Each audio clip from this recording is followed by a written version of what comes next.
Good morning and welcome to a new episode, the second ever episode of Friday Fiber Chat. My name is Sarah. I am the creator here at the Sarah Seams YouTube channel, and I'm coming to you with a little crafting update. So this channel is where I share about all of my craft projects. It's mostly knitting. Today it's all knitting. And yeah, it's bright and early Friday morning. It's about 8:10. I've got my coffee here, getting ready to go to work, but I wanted to pop on and share a little fiber update with you. So these are more bite-sized videos where I just kind of talk about something that's on my mind, share a little couple WIPs. And today I wanted to share a kind of like WIP strategy that I have been using lately. So before I get going, if you're interested in following along on Instagram or finding me on Ravelry, all of that information is below in the description box. And there's always an opportunity for Q&A on these videos, so if you have any questions, please feel free to leave them in a comment and I'll answer them on the next episode.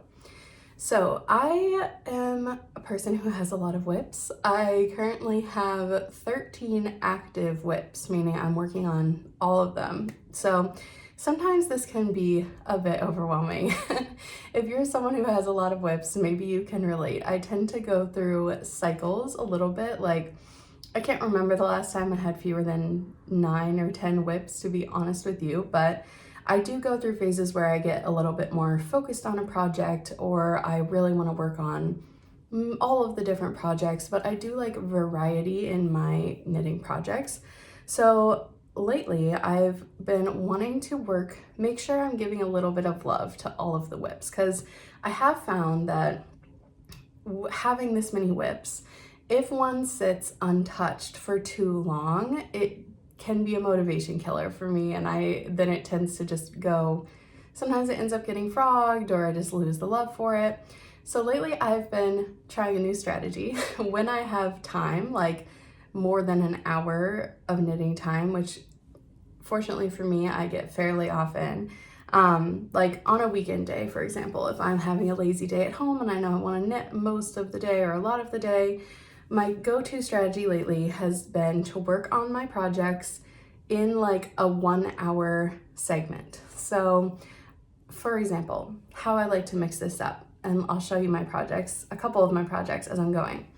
One of the projects that's been getting a lot of love lately is my stick season jacket. I cast this on Christmas Day.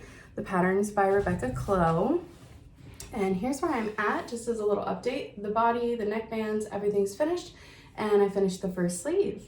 So I'm using Peace Fleece worsted in the color Morning Dove, and she just needs one more sleeve, and then she is hopefully done. Oh, and the pockets. So she's getting there, but I'm trying not to rush it because this yarn is now on really large needles and it has a really chunky gauge.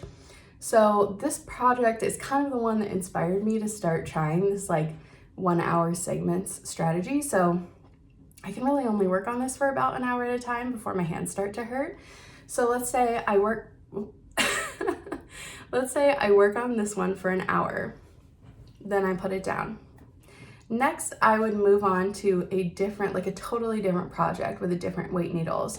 So I like to kind of alternate between like a garment and an accessory. So if I worked on that, then I might go work on a pair of socks. So I'm currently working one of my 4 sock WIPs on knitting the second of this set of socks. This is the Corinthian sock pattern by Sunday Morning Knits. I test knit this for her. It has this really pretty lace and folded cuff detail. It's supposed to look like a Corinthian column, which I think it totally does. But these were a bit of a slog to knit. It's just a lot of 2x2 ribbing. So I'm working on the second one of those. So I might give my hands a break and work on some socks for an hour. And you can either like set a 1 hour timer, just keep an eye on the clock, or something else I'll do is if I reach like a milestone point in the project, I might just move on from it at that point. So let's say I finished the leg, I might put it down at that point and move on to something else. And then after I knit a little on a sock, maybe I want more of a like mid-gauge, mid-size project. So a perfect one I have for that right now is the Harper cardigan that I am knitting for my friend's son. Here's where it's at. It's just this little blue cardigan. You can see right now it has the slots where the inserted pocket will go. I am currently working on the first sleeve, and then it'll just need button bands and a collar and the little pockets, and then it'll be ready to go. I am knitting this out of Valley Yarns Haydenville DK from Webs. It's 60% superwash merino, 20% acrylic, and the color is Colonial Blue. And this one is knit on 4mm needles. So we went from 6mm to 2.25mm to 4mm, and we went from stockinette to ribbing to stockinette. So I feel like mixing up the projects in that way, whether it's weight, type of yarn, texture of yarn, stitch pattern, really helps to like prolong my knitting time and make it a more comfortable experience. So yeah, I'm curious if you've ever tried this kind of method, and if so, does it work for you, or do you only have one WIP or a couple of WIPs? I'm always curious to hear. I do think that there's like two types of people, you know, those of us with a million WIPs and those with 2 or 3, and both are great. So yeah, I'd be really curious to hear what you kind of think about all of that, and if you've ever tried a strategy like this. I did forget to show you the sock yarn. This is Camellia Fiber Co. Rainbow Sprinkles on their merino sock base. It's really pretty. This is like a special pride color they do every year. So yeah, that's just something I've kind of been noodling on lately. I don't do it all the time, and I don't know how, you know, if I'll do it forever, but right now it's been really fun to make sure I'm giving like a little bit of attention to all of my projects, especially the ones that might be kind of stuck, like my Bergman pullover by Caitlin Hunter, for example. I knit this beautiful colorwork yoke in like a week, loved it, and now I just have a bunch of sport weight body to knit and stockinette. So just putting in like an hour here or there on that, it does add up over time and will result in a finished project. So yeah, that's been really fun for me. I'm also noodling on a quilt project. So when I first really got back into making and crafting as a hobby, quilting was kind of the gateway to that for me. And I made like 10 quilts in the first year. But now that was 4 years ago, probably 4 or 5 years ago. And now I've really settled into a more comfortable, like 1 to 2 quilts a year, maybe 3 if I really have a lot of motivation. And that is a pace that I really enjoy. I do find quilting can be like a little bit harder on your body. It's like, especially quilting it on a home machine like I do. But yeah, I'm kind of starting to dream up my next quilt project. And I've been really inspired by a couple different makers over the past few years. The first person I saw do this, which the idea is like a memory quilt, like a year-long memory quilt. And the first person I saw do this was Walk Paper Scissors, and I can try to put a picture of her quilt in here.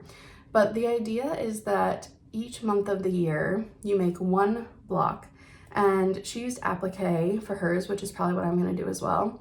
And you kind of like design something that reminds you of that month or some event that happened in that month.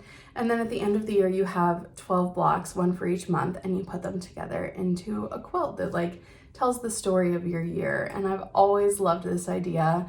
More recently, Layla Makes made one. I can put her version here. It's like really colorful and fun. So I just have always loved this idea. And I feel like this is the first year I haven't had any other like major quilting projects that I wanted to jump into.